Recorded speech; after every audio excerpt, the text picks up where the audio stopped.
Welcome to Book Club The Yappening, a podcast where we discuss books and yap about life as we please. We want to make sure this remains a safe space, so please see the description for trigger warnings and helpful links below. A reminder, we will be spoiling this book, so pause, go back to read, and come back to yap. Welcome, yappers! Yappers! To the second Dungeon Crawler Carl podcast. Yes. Welcome, yappers. Welcome, yappers. Get out there and yap, yap, yap. Yap, yap, yap. I still love, just... So, me and Nick have definitely read the second book, which, obviously, Nick, interject whenever you have facts to bring in, because I'm a terrible note taker. I'm on book 5 right now, so it's I had to go back, re-listen to the second book, and really try not to put anything that in the other books into this, my notes here. Yeah. So, did you share your notes? Yeah, and for audio listeners, that was me taking, me showing off my physical notes. It's because he was inspired by Lindsay, who brought us September House and her very dramatic note-taking. I love it. Script flipping. Definitely that, and not trying to be on my phone too much at work, so I have an actual notebook in which I write either reviews or actual, stories or ideas in. I don't know who you are. Oh, I thought it was going to be your brother. No. No, I write actual notes down, but I also just like the freedom of now I can write sideways or do little arrows to clarify something. Mm. And again, so I'm not on my phone every few minutes when I should be working. Because, oh yeah, that's what I was doing. Because I obey the rules. Mm. I obey the rules. Do you yell at people when they break the rules? I am not a rebel. You're not. And what's your pin today, Nick? Pin today. What's the pin of the week? That's my rebel again. I love that. Because there's a scene where Carl inspires, not an uprising, but he encourages anarchy. And I didn't write that down. I should have, because it's a good quote, and I hear it on TikTok all the time. Anarchy, my dear. More towards closer to the middle when they're on the talk show. I can always pull it up. Oh yeah, I also briefly fell asleep listening to that. Which like I said, Nick's gonna interject as much as possible so that he can fill in the gaps that I've missed, because I'm trying my absolute best. I got notes, digital and analog. Yeah, so we're gonna we said in the prior video, if you haven't watched it, we're split. We're doing Nick does one, I do the next, and that's how we are going henceforth. Tag team. So we're tag teaming this, so it's very helpful. So let's jump right in. Welcome, crawlers, to level 3. 3 hours and 35 minutes until the second floor collapses. They're already down the stairs. Carl and Donut are in awe of the nebulous sky above them. Carl, our king of sus, shoots a rock from his slingshot up into the sky, and sure as shit, the rock bounced off the ceiling, and he states it's just projected and not real. Mm. Before them, a plush red carpet leads them to a familiar door, and inside a hot, tall drink of a man stands before them. Less of a man, more of an incubus, with wings and horns and a barbed tail. But it's clear he's sexy AF. Even Donut is simping. The incubus's name is Mordecai. She wouldn't kick him out of bed for eating crackers. Yeah, and that is a boomer ass line. Yeah. Well, yeah. I'm just as a bed snacker, but I mean, I hate the crumbs in my bed, but I do too. I can't resist laying in bed. But sometimes you're gardening and you just need a little munchie. Was that what we're calling it? Gardening with what seed? You know what seed? Well, not that one. I told yeah. No, I didn't mean that. I didn't mean that. Gardening is stoning. I was thinking it the other way. I'm aware. I caught that when you said seed. Okay, gardening. I was edible. I was grass seed. Okay. We could cut that out if we need No, to. it's fine. That's funny. They know what you're about, girl. Do you need to interject, or we're good to go? No, I was just looking up Incubus the band to see if I can make any references, but I love that. I don't know enough other than Santeria. That's...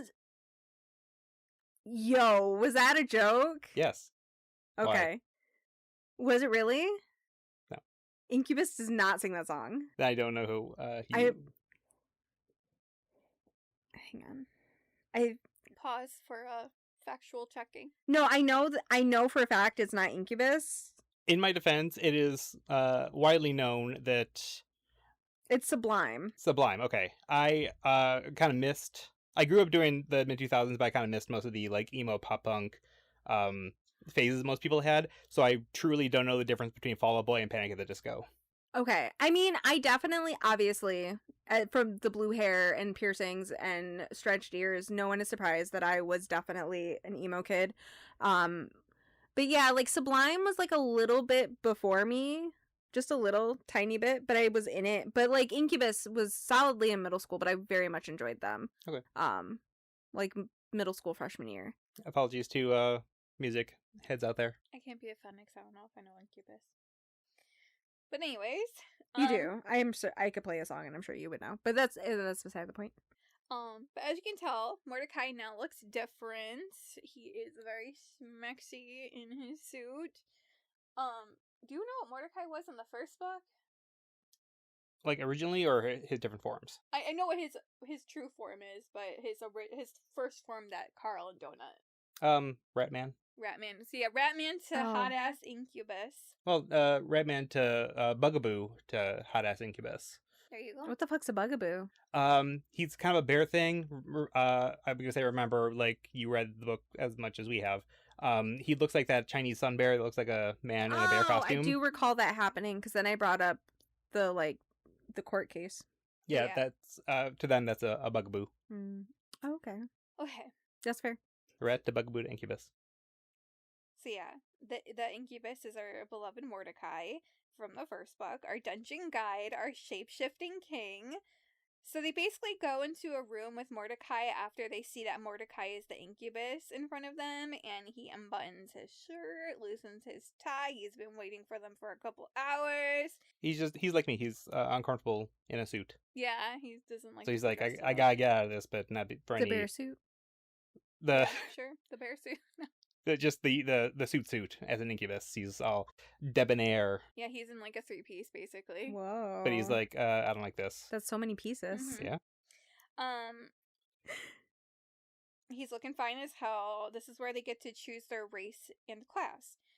I won't add in all of the details, all of the stats, and all of the descriptions of the race classes. If you have anything you want to introduce, you can. Mm-hmm. They can choose one of them. I think the whole like race class section is such a great detailed moment. I'm just gonna encourage you to read it, and if you have read it, you know. But essentially, Donut ends up choosing the race cat because she wants to be a cat, doesn't want to change. Oh. And Carl is worried it might like change her back into just being a normal cat, but Donut just picks it anyways without even consulting. Picks it mid Carl asking the question if she's going to change back into a cat. Luckily, she does not change, but Mordecai's like, Donut, this is why we ask questions. Just like the crown incident. Yeah, right? That's a fucking crown incident. Mordecai is basically telling her to slow down, but anyways, Donut chooses the race cat, and she ends up choosing the class former child actor. One of the benefits of former child actor, and Mordecai knows this, is that she gets a manager. And that manager is their game guide, and this devastates Mordecai because he doesn't want to be a manager. However, Carl is fully aware of what the manager role is, even though he plays aloof, because Odette told him to get Mordecai locked into a manager role because he knows everything about the dungeons, and once Mordecai is their manager, he no longer has to play by the dungeon rules, saying that he's not allowed to give away too much to the crawlers because he loses access to the codex that all of the guides have access to, meaning he just can't have a question, search it, and then figure out how to guide them without telling them. He just has to do it through memory. But he is one of the most experienced dungeon crawlers from his time, and Odette stands by this. He's also a great alchemist. So she really encourages to do that. Yeah, I just wanted to jump in. They're taking advantage of Donut's propensity for jumping without thinking. So she says she's gonna just choose to be a cat, and goes to like mentally click accept. And so Carl goes, you need to make sure like you're not going to turn into like a regular cat, because right now you're not a cat anymore because you are talking. And Mordecai goes, don't worry, I said it so she like keeps her old class. She doesn't choose cat. Like she chooses not to choose, basically. So then they're like, okay, here's all these classes and stuff, and they're going to choose Artist Alley because they get discounts on wares. They get a bonus when they like create something. It goes into the shop and people buy it. They get like a bigger cut of that. But Donut goes at the last second, chooses former child actor, and that was intentional because they get the manager perk, but to make it look like it was Donut just being off the top of her dome. Because if Carl did it intentionally, Mordecai would never forgive him. But Mordecai sees Donut as like a cat. Yeah, that child. So it's like, oh, she can't help it. She's just being herself, and he can forgive that, Mordecai. Yeah, because Mordecai, he holds grudges, so he'll be a little mad that Donut did this thing, but he considers her a child, so he's more forgiving. But yeah, he can no longer access all the data and stuff, but the only rule is he cannot interfere with mob NPCs. fights or boss fights. But he can go out into the real world. He leads them around. He's great with alchemy. He before he was a Crawley, he was a mycenologist, I think. So study of mushrooms, of fungus. Oh, okay. I will say for you, since you just you're not ahead, did they mention Mordecai's true form? I don't remember, because I know what he is, but I don't know when I knew what he is. I feel like that's in the first one. He was originally a skyfowl. Yes, he's a skyfowl, so that's his original form. So to describe skyfowls, they're like, think of, I don't like, cause all I can think of is like the bird people from Zelda, where they're like standing and tall. My thought, but I think they're maybe more a little duck-like.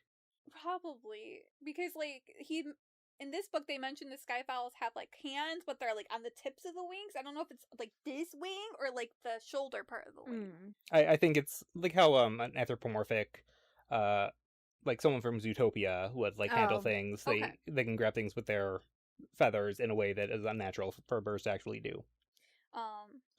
But no, he says at one point he's taking them around the shops and says, the skyfowl, like they will try to swindle you if you're not swindle skyfowl. you, and then a They're skyfowl kind of racist. Skyfowl says, "Hey, I take offense to that." But Mordecai is basically like, "No, I was you a long time ago. I'm you but better." And so, don't cite the magic to me. I was there when it was written. Yeah. I'm just showing all the internet metaphors, all the memes. Anyway, Continuing. What about Carl? We're still going to continue on with our donut for a minute. Okay. So our Queen Donut is now a cat and a former child actor. Carl's turn is next, and he has 398 choices for his race selection. Also, they have like 3D screens to show what they will become, so you can literally become like, think of like you as a person. Once you choose the race, you become that. So say if you want to be like the cat person from Skyrim, the Khajiit. Yeah, you're going to transform into that after this.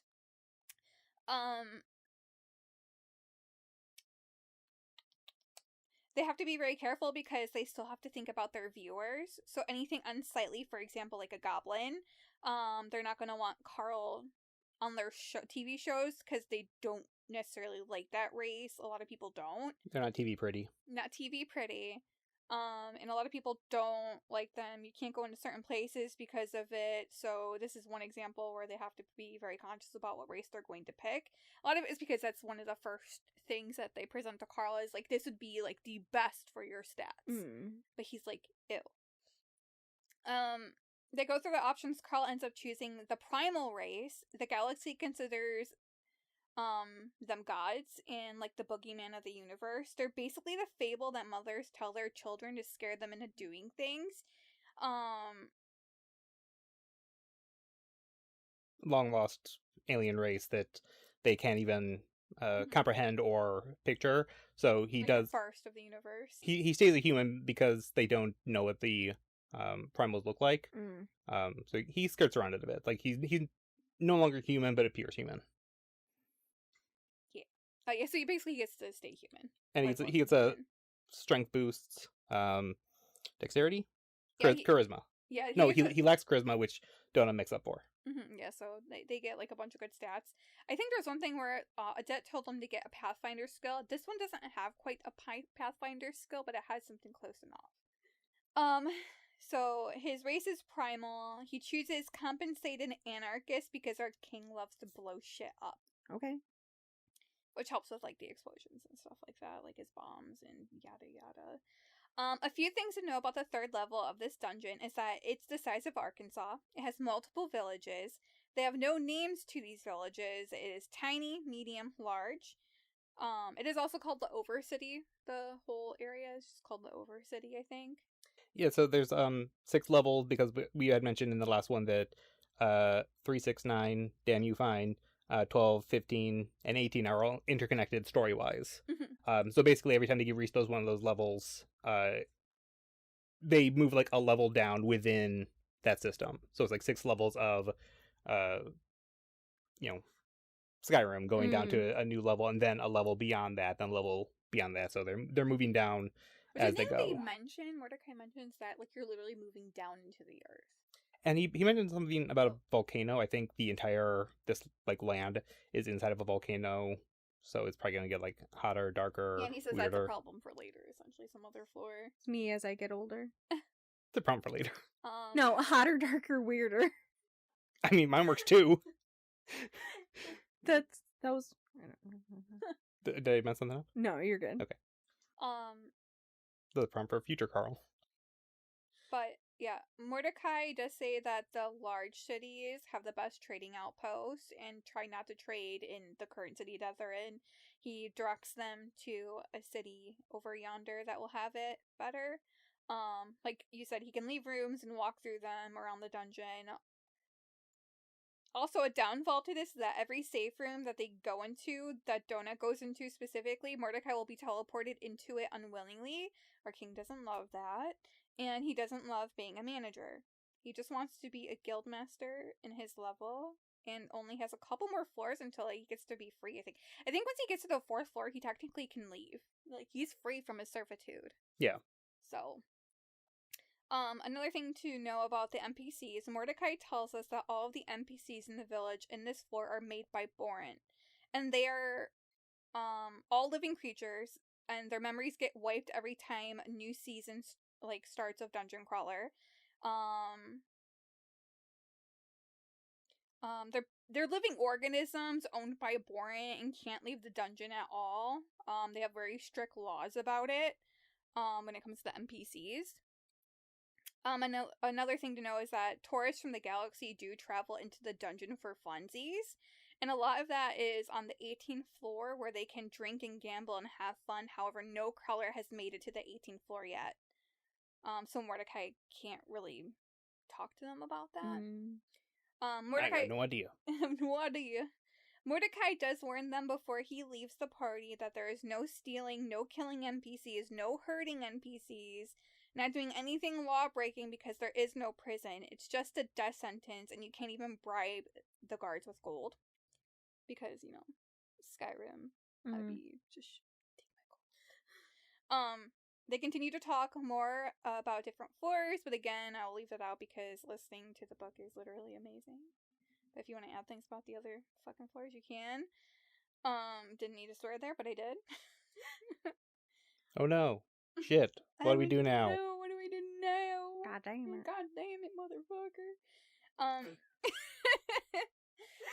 Another thing to note is that monsters are extremely dangerous at night. They roam the day and night, so there is like a light cycle. And he says to stick to the path at night. Most ideally be in a fucking safe room by that time. Especially since they're at a low level, because they didn't get to level up too much towards the end of the second floor. Is it the 4th floor then? Third. Okay. Mordecai doesn't want them out at night because he doesn't think they're ready, and he says not to do it until he gives them the okay. And then Mordecai, our lovely king, is beelining it to the bar, telling them not to go to a safe room for about 2 to 4 hours, and to do some leveling while they head to the next town over, because obviously Mordecai doesn't want to be teleported into a safe room just yet. So the party is moving on, Mordecai is drinking, and Donut and Carl go on their way to level up. On the road, they try to train baby Mongo, but he is impatient and doesn't want to listen when he gets excited. They get a ring from Zev. Donut greets, "Hi, Zev." "Hi, Zev!" Zev informs them that no one else has selected the same races as them. Donut inquires when they're going to be going on a show next because Donut loves being on TV.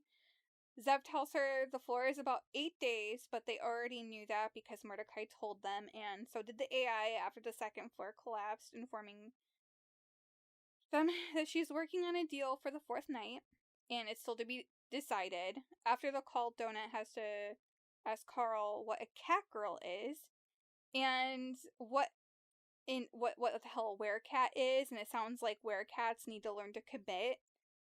Because there are people that choose cat races, and, like, I don't know what a fucking werecat is. I don't know who changed into a werecat. No idea. I would assume it's like a werewolf, but Cat. Cat, yeah. if you don't turn into like an actual cat, you turn into a anthrocat. Mm-hmm. Instead of a knot, you get spikes. Yes. Don't look it up. Oh, Jesus Christ. Oh, nasty. But I understand now. As they were talking, a monkey wearing a painted skull of a human throws a... Lemur. Oh, I get that. Okay. Because they Let her cook. They called a monkey thing, I think, at first. They probably don't recognize it at first because it's wearing a skull. Yeah. Not bad. Yeah, so, no, you're good. You're right, though, because, I'd be two truths and a lion. Mm-hmm. So a painted human skull, and he throws a knife at Carl, missing his head. It bounces off his chest. The AI informs him that this is a former Grimaldi circus performer, and it's a juggling lemur. They juggle balls, pins, and knives, and I think we know where this is going. 4 more lemurs appear. Mongo snarls. Donut says no. Trumpets and chimes begin to sound in Carl's head, and his vision dances with images, and a quest has been added to their journey.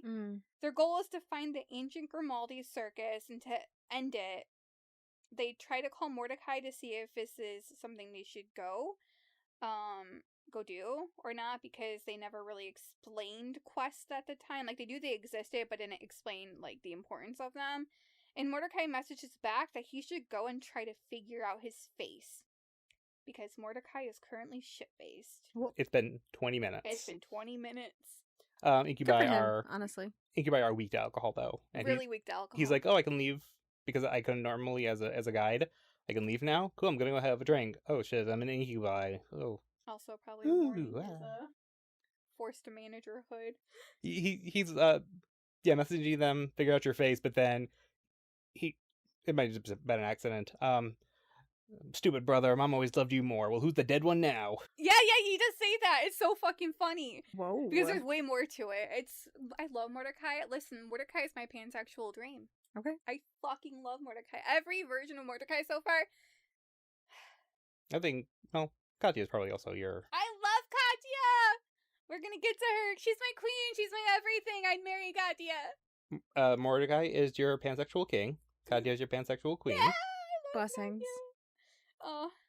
And you are their plaything. Cool. Oh, yes. Good for you, girl. Cut that. Anyways, don't actually cut that. We're fine. Don't. Okay,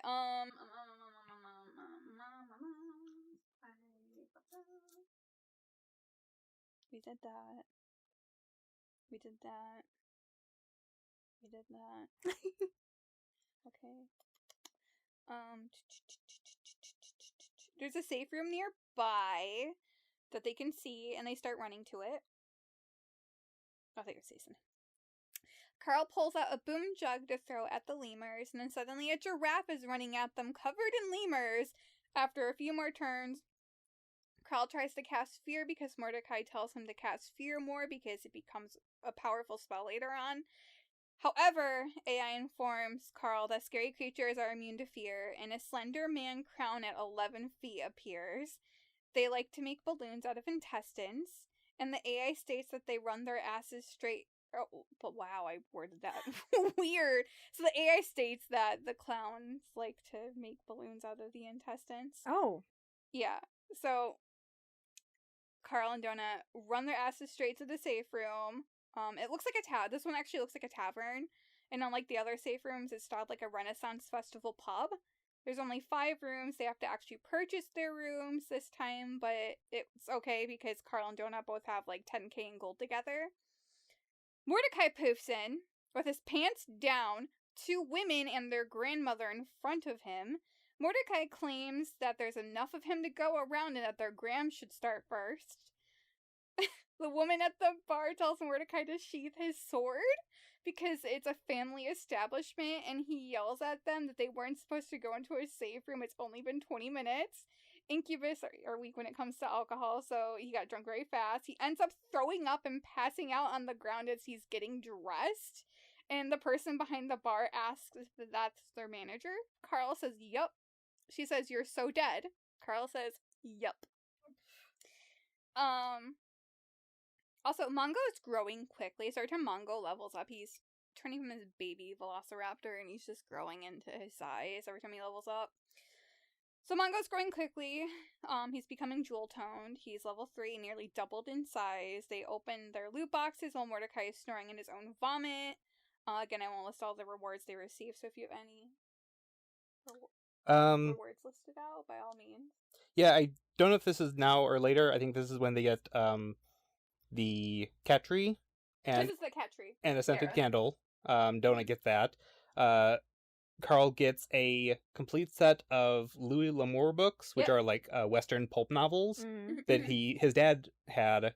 Carl read them as a kid, so he's just got like, here's some nostalgic things to remind you of the home you no longer have.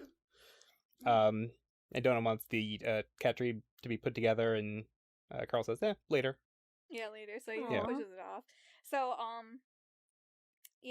Donut gets a new spell called Clockwork Triplicate, and she casts it on Mongo, and all of them are dangerously real, and like they multiply, and they can all attack. They're real until the like spell runs out, and Donut gets a cat tower and a candle. She asks Carl to build it and light the candle. It reminds her of Beatrice. Obviously, that happens later, like he said, because Carl's like, we got shit to do. Not like that. Carl's really gentle about it. He's like, I just don't want to do it. It's like the very adult, like, I really don't feel like doing this right now. Can we do it later, please? So it's that's how the moment feels. Yeah. It's like, we literally ran from death, and we have to go back out there. I don't have the spoons. That's so true. Carl got some books because our king loves to read, and while Mordecai is still passed out, they try to wake him up, but every time they get close to wake him up, his tail raises like a barbed cobra. So they left him there and they decided to go explore a little bit more to see what this quest is. They see a lemur, and Donut decides it's a great idea to sneak up on it. Unfortunately, her bell on her collar notifies the lemur. She slashes at it, not really killing it, but Mongo jumps to take it out. Donut gets worried over Mongo, and then there's this like really moment where Carl like is super worried about Donut getting hurt, so he scolds her, saying that you don't risk your life for a pet. He immediately regrets that statement because Donut looks dejected, like he slapped her, and the conversation changes fast, and Carl's grateful for it because he feels really bad about making that comment, but he thinks that Donut is different, and she's more than just a pet. Yeah. I wrote down that least relatable Carl has ever been. Mm-hmm. Yeah. There is a trend on TikTok right now, or I mean, meme, I don't know. Would you unalive a child if it meant your pet got to live longer? And then the only stitch I've seen is Anakin Skywalker turning on his lightsaber when he's about to kill all the younglings. I'm not that deep into the Star Wars movies. He basically kills all of the baby Jedi Why? that are at school. Because Anakin becomes Darth Vader. Oh. So it's like his path to evil was Yeah. to kill all of the... I didn't finish Revenge of the Sith, but I think it's the Jedi need to die, so a better system can take its place. Yeah, I don't know the lore behind it. I Yeah. just remember it happening as I killed thing. them all, including the younglings. I would die for my pet. I'm just saying, they bring me so much joy. Yeah, Donut uncharacteristically moves on from that comment rather quickly. I think, it still, like, hits her, but she does move on. Carl keeps noticing that she is maturing rather fast. Yeah, like she still acts like a child and kind of ditzy and stuff. It's mostly for the camera, but she has moments of showing growth. So I think to some extent she knows, like, he didn't mean that because I am no longer a pet, but Right. he's kind of a older human. He's stuck in his ways. Yeah, and then I would say Donut's the type of person where you have that person that, like, is hurting inside, but then, like, they're not showing it. Like, doesn't move on positively. So she's very much like that. Even in this moment, when she goes to jump on the beam to go sneak up on the lemur, he's like, she's so going to be so noisy. And then he's really impressed by how quietly she got up to it. So there's a lot of moments like that. She's not completely reckless, just maybe doesn't think things through all the way. Yeah. As they do more traveling, they hear haunting circus music nearby. They find 3 dead humans. Carl realized it was meant to be a trap. They were all killed by lemurs. The remaining loot on their... It's because I was speaking, writing these notes. So they do notice that maybe it wasn't... Their complete party didn't die. So they're wondering if somebody else is out there, which will come up later. But they do end up looting what's remaining on their bodies because they were hastily, like, looted, which is why he thinks that there's other party members. But they take a couple rings that boost their stats and stuff like that. Carl grabs an anklet. I don't know. I remember if it had any special properties, but just looking at the description, the AI is like, toe rings are hot, anklets are gaudy. So keep that in mind before you put it on. And then Carl doesn't put it on his foot, does it? He puts it on his fingers to spite the AI. No, he gives it to Donut. He's like, like, I thought there were a couple. Yeah, because he gives the wooden bead. It's like wooden beads, right? That he puts around Donut's. I think so. Which comes up later. Wood oak or something. Yeah, he's like, hey, you might want to wear this, and she's like, an anklet? No way. Well, you're already wearing a bell, so let's just see what happens. And she puts it on her back leg, and her hair kind of covers it up. Carl feels bad for looting them, also, but it is what it is. The music is still going on in the background. Manga is level 4 after doing some more killing. They end up finding the circus. They see a lot of short, large clowns. Think freak show, kind of like how it's like the posters are posted. Like the circus tents. All I can think about is like the freak show advertisements. It's kind of what's lined on the wall. Bearded like lady, American wolf Horror boy. Story Yeah. freak show. By the way, side note, I love I'm not a big like super gaudy person, but boy do I love a circus theme thing. Like they're at Bed Bath and Body, they have like a little circus like bag.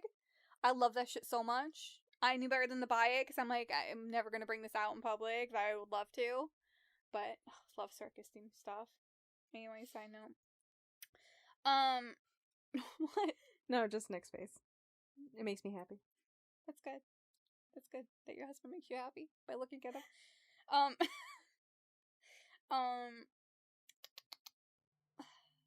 One of the posters posted is a wanted traitor. It's of an elf woman. It's like an elf woman on the poster. One of the clowns ends up going up to go pee on it. Whoa.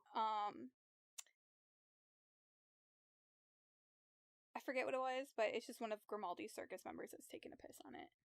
Also, side note, not that it really matters in this floor because the AI doesn't get pissy, but they remove the peeing in the bathroom rule. So, like, if they go piss on a wall, an elemental's not going to immediately summon to kill them.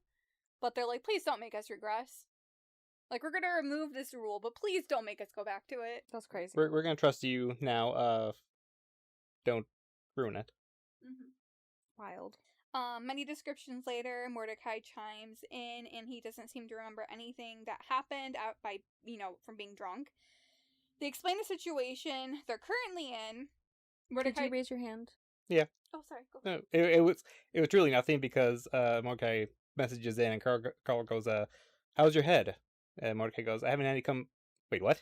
Yeah, that's what happens. So by all means, do that. It's great. I know I could just jump in verbally. I'm trying to be a little more. Because I do look down and I look at Brittney a lot, so I don't necessarily always. I think with you, I'm trying to get your attention. With Brittney, I know I'm not going to get her attention with a hand. Yeah. So yeah, that does happen, and that's why I mentioned that because it's fucking great. He's like, "What?" And he's like, "Whatever. Like, let's move on." Yeah, we're on a quest right now. Leave us alone. You shouldn't be doing a quest. You should have woken up. Mm-hmm. That's the whole thing. It's like, well, we wouldn't have fucking done this if you had told us not to. I love Carl so much. Just his lines. I wish I had half of his lines in here. If I have more time in the next one, I'm gonna fucking put his lines in here. But they explain the situation. They're currently in. Mordecai tells them they're in way over their heads right now, and they need to get back to the safe room immediately. There are a ton of mobs, so they try to sneak their way out. On their map, they can see kind of red dots of like aggroed enemies or enemies that are going to attack them. They end up having to fight their way out through the streets. Suddenly, an explosion has all three of them like on the ground. Mongo's health is super low. You know, Dominant donuts. Wow, I'm appalled. Mongo is appalled. Everyone's appalled. Donut heals Mongo. God, I flicked up. Oh no, not a Brittney. Nick, beatbox, go. Bam, bam. Sorry, I wasn't ready. It's okay, I got it. Always be ready to beatbox, my guy. Stay beatboxing, ain't gotta get beatboxing. That's so true, honestly, and I've always said that. Okay, I'm back. Okay, so they all got exploded on the ground. Get back up. Circus is firing magical mortars at them now. What? Get back up. Get knocked down again. Literally. Circus firing magical mortars at them. They fall into a basement because they're like on top of like a wood platform, so the mortars break it and they fall into a basement-like place. Donut is a cat, obviously. She is? Yeah, totally, yep. She leaps out of the basement-like room to try to puddle jump them. She has a spell called puddle jump, and like it can teleport people around. So Misty Step. Yeah, basically that, but she has to have a line of sight. It's kind of, so these moments are really cute to me because think of Mongo, like obviously like your pet, and so every time Donut leaves Mongo's line of sight, he's panicking. Think of like Butters, like, but more aggressively so. So like Carl has to kind of like, she's okay, she's near, she's gonna be fine, it's gonna be fine, Mongo. She goes into the bathroom to do her business, and Mongo's like scratching at the door. Yeah. So basically that. There's a point where they have to go into like a little contraption that bathes them like almost instantaneously, just very quickly. And, you know, he goes in there and he tries to run back out because that's not where his mommy's at. Mm-hmm. It is very sweet, but also he's a velociraptor. Mm-hmm. I know. So it's so cute. It's just cute. Cute little death machine. I did right. I'm like, Mongo freaks out because mommy isn't there with him. Suddenly, and it's cute because Donut will be like, Mama's coming back. Like, so Donut is a mother. I love it. I'm a mother. I'm a mother. Suddenly, Donut hops back in. She's freaked out. There's an elf lady standing there from the poster just waiting for them to come out. Donut says she is tattooed and the tattoos are moving like creatures. This is it Serena Signet? Serena Signet, yeah. Yeah. Half Naiad, half high elf summoner. Level 60. She is an elite, powerful, one-of-a-kind enemies are elites. Side note, that's explained later, is that elites are also like NPCs. They're built and created by Borant. However, elites have pre-programmed thoughts that can be altered at any moment by the people who created them. They're made for the storylines. So this is the beginning of a lot of their storylines. And basically think of like a soap opera. Okay. So there are people, producers, that make these stories planned for the dungeon crawl, and they put them in level 3 to begin. Okay. And so people, their viewers, are watching these shows. Like they're the main characters of Yeah. Mm. So think of The separate storyline. shows, separate like soap operas or separate Yes. like TV shows within the same dungeon crawler. Like Dungeon Crawler is a show for the universe, but then there's sub-genre shows and people will tune in. They air it probably different times where people will tune in to watch. Mm. It's also a good thing to be a part of because potential sponsors that are watching these shows will pick the crawlers they want to sponsor later on Got it. when sponsorships become available. Off the top of my dome, think about Supernatural, and then think about the Supernatural episodes that are just ghost facers. Okay. I'm with it.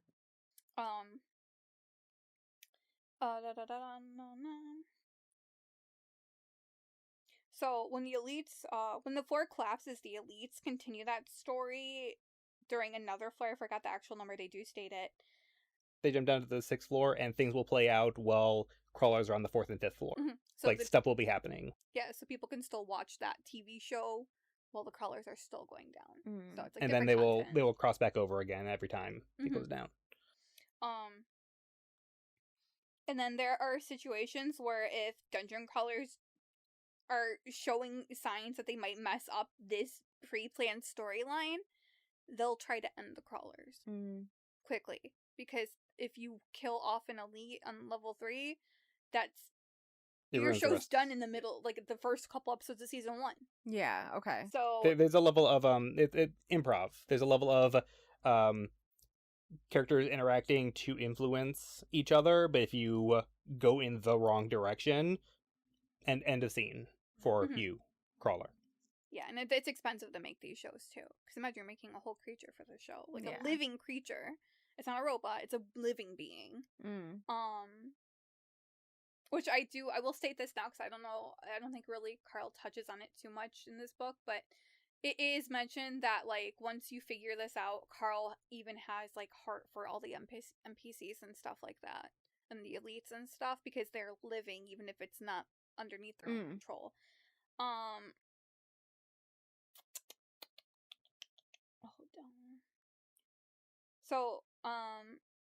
So I also put in NPCs, unlike elites, once they're put into the dungeon, if they have manufactured memories, so NPCs, though they have manufactured, like, memories and they get restarted or, like, new memories, once they're in the dungeon, I think the term is autonomous, like, they can do whatever they want. Like, no one influences what the NPCs do after they're put into the dungeon. Okay. So that's good, but elites, if something's not going right, the showrunners will change the elites' memories right in time. Like,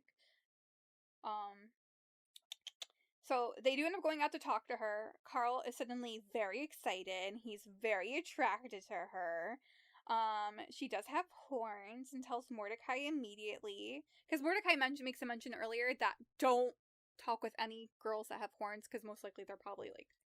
If they have horns, stay away from them. And I was going to ask you if you wanted to wear your, like, Renaissance Fest horns. You should have. Damn, I had forgotten it. Wow. And I even have, like, new horns that I got. And they actually don't go to talk to her, because Mordecai says, like, stay away from her. Just by looking at her, Carl is enchanted. Yeah. And I will let you continue where you're at. Yeah, so he's attracted to her. She does have horns, and he tells Mordecai immediately. Horns and an elite, and he's like, oh, that's double trouble. Yeah, and so Mordecai says, you're not charmed yet if you're talking to me, and what he needs to do is fracture his finger, but try not to tear it off, and it'll break the spell. So he does that. It does break the spell, and they tell her they want nothing to do with her and the circus, and she said it's already too late, and suddenly she unleashes a bunch of monsters, and a bunch of mob red dots are coming at them. So Carl and company get attacked by what they describe as Medusa-like lions. This whole scene is actually very detailed and cinematic. It's like a really good read. Like, it's probably a level you would enjoy, which I'm not putting in all the details here because it's a lot.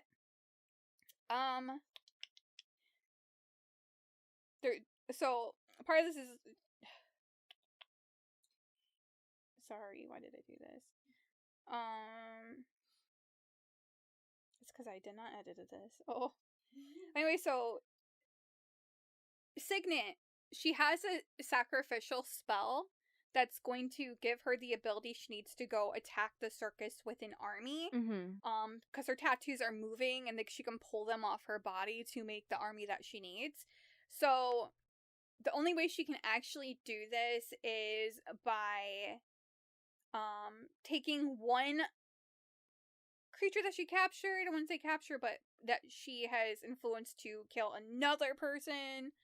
And, for example, all these lions needed to do was scratch Carl once, or, like, do a fatal scratch, and then all of his blood would leak out into Signet to do her magic to bring the tattoos out. She didn't expect Donut and Carl to completely run down these lions. She has to choose which one's going to be the winner. Yeah, she has to mark, and if she's wrong, the spell is canceled out. Like, nothing happens. It's ruined. Yeah, so she marked Carl for losing.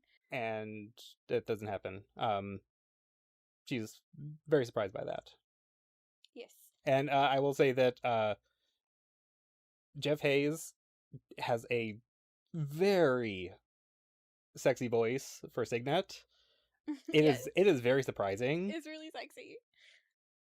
You're gonna love the audiobook. It's a treat. Also, because he says, like, her voice is very seductive despite her face type thing. She's supposed to be, like, kind of ugly, but, I don't know. I think fan art, lies. It's, like, also not her true face type thing, I think. But then at one point, Carl rips out the heart of a lion. He's like, holy shit, I just ripped out the heart of a lion. Which is, he's got the strength of, like, 6 men now, so, which is why Mordecai was like, hey, don't tear your finger off, you're, strong. Yeah. You're strong. Signet is impressed and offers them to come back to her home for a drink and tell her about the story of Signet the bastard. The Donut is like, a lady can be called a bastard? And Signet's like, yeah, it's not really discriminatory. Like, you can use it both for males and females. She gives, like, slight hints that she's been in love with Grimaldi. Like, she loves, like, Grimaldi is her greatest love, and shit went down, and Carl and Donut say they have to leave before night, so Signet says that she will meet them outside at this certain time tomorrow to bring them over to talk to them about her story and to continue the quest line, because, you know, Carl's curious. He's curious about the quest line, but Mordecai's like, no. Which is honestly probably accurate. Do you talk about, like, the story of what happened with the circus? I think later. Okay. Yeah. No, I won't jump in yet. No, jump in now, because I don't know if I did. Yeah, Serena's father had, like, just a lot of rumors about him. It said that he bedded over, like, 5,000 women. AI said that's probably an exaggeration because of his hair lip and his penchant for knitting. I think they're trying to imply, like, he had roommates. I'm like, no, never mind. I was like, you knit me a nice hat. I mean, yeah. Least I could do. But she didn't have a great home life, and I think that's part of the whole storyline. She does run away to the circus. Trope. She's a child-ish, so she sees Grimaldi as a father figure, and then later on she loves him as something else. And they do promise to spend their lives together. Weird, but okay. Then the Cataclysm, I think is what it's called. These vines attack the circus, kind of encase Grimaldi, and then, like, I think he infects all the other circus performers around him. And I'm not sure if it's just the lions or all the creatures. All of them. Besides for Signet.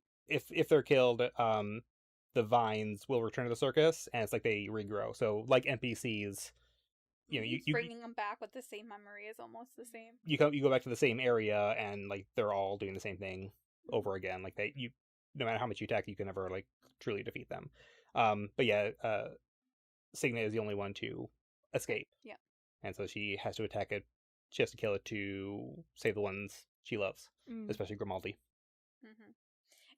Not even just save, it's ending them. Like, killing them is what's going to save them type thing. Okay. So that's where she's coming Ending their suffering. Yeah, ending their suffering. Carl and Donut eventually make it back to the safe room. Mordecai is there. He scolds them, and Carl does give him... So Carl gave him a warning before coming in because he wanted to be respectful. Hey, we're going to the safe room. You're going to poof away. Yeah. Have your pants up. Type thing. He doesn't say that precisely, but he wanted to be respectful. However, he wishes he hadn't given him a warning, because if he knew Mordecai was going to be such an asshole, he wouldn't have given him a warning. Carl defends himself by saying that they tried to ask where to, or what they should do with the elite in the quest line, but he was too shit-faced to even tell them. Mordecai does apologize. Mordecai tells them to basically avoid all elites, because it could be a dangerous thing. Because obviously this is where he's explaining the showrunners and all that stuff, and how, like, if you make the wrong choice, like, you will pretty much die even not by the elite.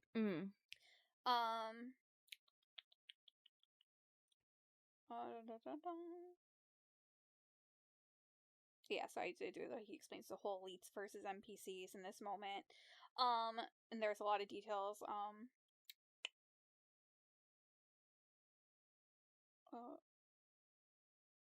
Why did I say this? I wrote, Carl does make a comment that there's one kid who ends up becoming... Okay, so this part. They're sitting down for the recap for the Dungeon Crawler show, because they get to see the recaps, and this is where everybody's, like, changing their races and classes, so they're showing everybody that's changed so far, and, so you find Hecla, who's an Amazonian woman, and they indicate that she is collecting a bunch of women. They're called... their daughters or something? I forgot. I even forgot her name just now. How dare you? What is her name again? Hecla? Hecla's daughters. So she's collecting women in the dungeon to her, and there's like a group of women. Brynhilds. There you go. And then you find there's a kid, I don't know the kid's name, but the kid chose to become like a full-ass adult and is woman by day, and what's the Skull Man from He-Man, I think? Lady Skeletor. Lady Skeletor by night. And I did make a note that somehow I'm sure she still has breasts. Probably. But also... Beastman versus Skeletor. Completely changes the meaning. It sure does. I just looked up... on one goat leg, she has one goat leg. Brynhilder, a legendary shield maiden, and Valkyrie in Germanic and Norse mythology. So there's like just a lot of... That's crazy. Like references in here. Wait, that again? Legendary shield maiden and Valkyrie in Germanic and Norse mythology. Remember that, because if that's what she's calling them... That makes sense. Book 3. Okay. Makes sense for book 3. I also looked up the...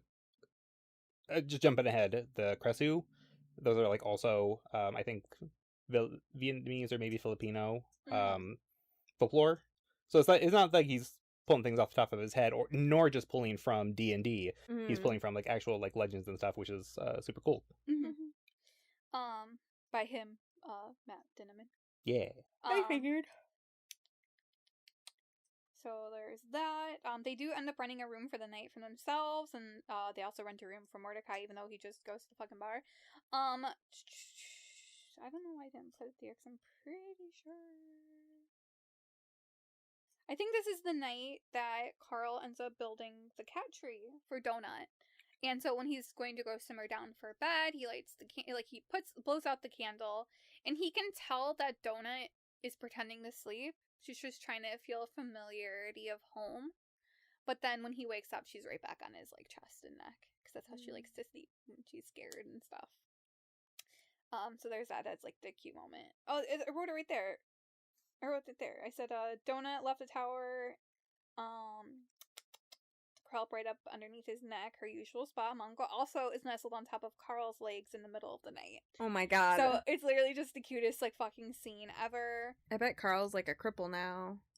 Mongo is still, like, big dog sized. No, I understand, but like, when Butters used to like sleep right behind my thighs, or even Fig, it's like, I cannot move. My body is dead now. Oh, so not hurt, but also just the way you're sleeping. Yeah, with two pets, like completely like, because you can't move. Yeah. So you just get all stiff and icky. Yeah. The trio sets off on a new day. It is now 6 days until the floor collapses. They do agree to do everything that Mordecai says for the day because he does know what he's doing. But before they can even begin their day, they both get knocked unconscious and dragged to a new location. When Carl wakes up, Donut is missing. Mongo is missing too. Carl desperately calls out for Donut. She doesn't answer. He's afraid about being alone. You can tell she's still alive from the party notifications, and he can hear Mongo screeching. Suddenly, Signet is feeling him up. She's angry that he didn't come to meet them, meet her like he had promised. She's upset that he called her an asshole. Be fair, and he pretty much left. She feels like he gave her no choice but to put Donut underneath a lily flower spell. It keeps her sleeping. If anything happens to Signet, Donut will die. So basically, if Signet dies, Donut dies too. And Signet gets really pushy, like, we gotta go do this deal with circus. We gotta go deal with the circus type thing. And Carl's like, I can't do the circus thing. I can't help you figure that out without Donut. If you want me to help you, I need her. And he's like, she's like, you're gonna have to freaking figure it out without her. So Carl's like, Donut can't stay here. There's mobs around. There's other crawlers around. We need to take her somewhere safe. So he tries to lift her up, but the moment he lifts her up, her health starts dropping rapidly. So he puts her back down. Signet explains that, you can't remove a lily from its pond, type thing, the water lilies. And, so Carl really quickly builds, a shelter around her. And he's like, Mongo, and because Mongo's freaking out too because she won't wake up. And he's like, Mongo, this is the most important job you're ever going to have. You need to protect her. And he kind of understands. Well, yeah. So he stays, and then Carl goes off with Signet to the circus. Okay, this is where I'm gonna need your help because after Grimaldi's it gets kind of fuzzy. So, they get to the circus, Not quite. Not quite yet. So, they end up. I don't know if she put Heather underneath, knocked her out. She's tied under. her up. She's under a similar lily spell. Yeah. So, Heather is a black bear with roller skates. Good for her. Part of Grimaldi's circus. A clown hat, Mm-hmm. almost like a unicorn. Yeah. So, Signet has her asleep and tells Carl that he has to kill her for his spell to happen. He does end up, killing her. He does feel guilty. But in a way, he's kind of freeing her, because, Signet is thank you for, freeing her from this. So she's got, worms coming out of her paws. Yeah. Carl messages Mordecai, and Mordecai's like, I don't fully know what's happening. Do not let the worms touch you. Worms touch him and try to burrow under his skin, and he starts hearing the voices of the worms, like a parasitic hive mind kind of thing. He's able to get away. Worms go away. So I think I skipped mentioning in the first one, but he got a scratch off ticket, so he can either a lottery ticket, yeah. Shoot a fireball, like a level 15 fireball, or strawberry flavored custard, which will heal the target. Oh, okay. It's a 50-50 chance. He scratches it, and the custard comes out, but it heals Heather of the parasite. Nice. She becomes just a black bear again, doesn't attack Carl, but she's just like, I've done, he can see the horror in her eyes, the things she's done to her friends. Oh, no. So he does take her out as a mercy. Thank you. Yeah. No, I just, because it's heartwarming, or, Yeah, I'm like, that's perfectly, because I couldn't remember. I think they talked. Yeah, it's heartbreaking. It's very heartbreaking. The way that she goes out, but also just oh no, I got the custard. Oh, that was the cure all along. Mm-hmm. It's the custard we made along the way. Yep. So yeah, he ends up doing it. Signet's tattoos come to life. He describes them as shrinkadinks, kind of like 2D paper creatures. There's something on the back drawn on the front. He's like, can't these things even fight? And she's like, yes they can. So they end up killing a bunch of the circus mobs, and they all run into the big top tent. And Signet can't go inside of it because she's banished. Okay. So she's like, Carl, you gotta go inside. They have tickets on them, so he gets a big top ticket. And she's like, you gotta go inside. You have to break 3 of the support beams to drop the tent to break the barrier to allow me in. And Carl can easily tell this is supposed to be like a 3 crawler, like, quest minimum. It's a city boss, and Yeah, no one has beaten a city boss quite yet. Yep, nope, they have all died trying to beat a city boss. So Because it goes like borough, neighborhood, city. Maybe there's a town in between. State. yeah, And there's more beyond that, but we'll get there. yeah, and then so he does look at Signet. He's like, I'm gonna go in.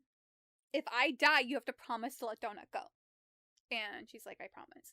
So he goes in. He's like, you know, there's this clown, and he's like giving ice cream out. He's just like, ice cream. So it's really fun. There's nothing really like aggroed right now. So he goes to like fill in these gaps if I'm missing something. But all I remember is he goes to sit down next to Grimaldi, who is a vine, a giant encapsulated vine. And him and Mordecai spoke. And prior to this, he messaged Zev. And he's like, Zev, I need you to send a message to these people, which we don't know yet. So he's in the tent. He has a plan, kinda. He talks with Mordecai. Mordecai explains that the vine is a fungus. And its spores are essentially worms that infect people. And they made a concoction before, so it feeds on blood. So Carl poisons himself. And cuts his hand with one of the lemur blades and drips his poison blood onto one of the vines. So meaning the Grimaldi's poisoned now. And so Carl's like, Zev, I need you to send this exact message right now. And he is messaging I think it's Revenge of the Daughter. The producers of the storyline, Revenge. Yeah. Revenge of the Daughter is So, the show. Hey, people running this particular storyline, Yeah. listen to this. Yeah, so he's like having Zev message their producers. He's like, this is beginning on. I know exactly what you want her down in the lower floors, like through the hunting grounds. You want her doing crazier things down below. So here's my deal.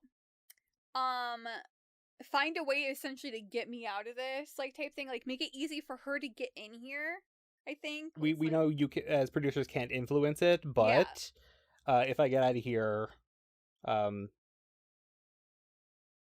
was gonna let you continue on from there. Okay, yeah, so, like, this is your show. I'm just... I know. I was just like, so, he tells them, like, listen, if you make this happen, I promise you we will sign a sole contract that we will do your quest lines when we get down there. Because they have a lot of, like, Carl and Donut are one of the most watched viewers right now. He says that you guys, like, you got 20 minutes to, like, agree. If you don't agree, I'm going to take my anti-poison antidote and heal Grimaldi. And he'll die. Because, like, he's like, people are going to be disappointed that I die. Like, that Grimaldi dies. Like, it's just, there's no good way out of this type thing. You have the power to continue this story. Like, I'm putting it in your hands. Mm-hmm. If you want this to continue, you're going to agree to my deal. And, they do agree. They're like, let's see what you got. Because he's the one planning this. So he ends up, after they agree, he ends up taking one of the ice cream cones from the clown, and he eats it. And it has the worms. So he's infecting himself with the fungal virus. So Grimaldi's talking through him. And so he has, like, maybe 5 minutes before he's fully controlled by Grimaldi, and he ends up exiting the tent. He does have a spell, so he's, not as influenced by mind control. So he has a little bit of control. He's not fully under its spell. So, which is how he is able to get to Signet. Yeah, and then Signet's like, I gotta kill you right now because you were stupid, because you're infected. But then he, like, convinces her, and then they start talking. Grimaldi talks through Carl, and he hates it. Because it's just, the voice acting is so great for it. But then, he's like, you guys love each other. Talk this out. You haven't talked in years. So they do talk it out. Grimaldi's like, my love. And Signet's like, okay. And then Signet gets unbanished and is allowed into the tent. Carl realizes that Grimaldi was able to get Signet out. The only reason she survived is because Grimaldi loved her back. Yeah. And I just wanted to point out that there is a reference to Todd Browning's Freaks, because Freak Show and whatnot, but one of the worms goes, "Gooble gobble, one of us." Oh my god. I didn't know. Yeah. And real disappointing that we saw all the tattoos come to life when he gets back out of the tent. They're back on her body, like the time limit has passed. I'm sure we'll see them again, but yeah. Bummer. So she goes into the tent, but yeah, Grimaldi is the one who got her to escape, because obviously he knew it wasn't going to be good. So he completed the quest line. Sorry to just jump back Okay. in. But he didn't defeat the boss. And he gets achievements for, I think I wrote it down here. I'll look for it. He completes the quest, which is points, doesn't defeat the boss, which is a goddamn disappointment. What a goddamn smear. Mm-hmm. Yeah, because they're like, what the hell? Like, we wanted action. But, so, Donut's awake. So, he's getting notifications that Donut's health is getting dangerously low. And she has a new trait called Cockroach. And when she dies, it revives her essentially and gives her a little bit of health points. So Mordecai notifies him that the Cockroach spell has been activated. Mm-hmm. So he hightails it back to Donut. Come to find out that the shelter he actually built to protect Donut, I think, is getting attacked by like these robo cleaners. Yeah, the urchins?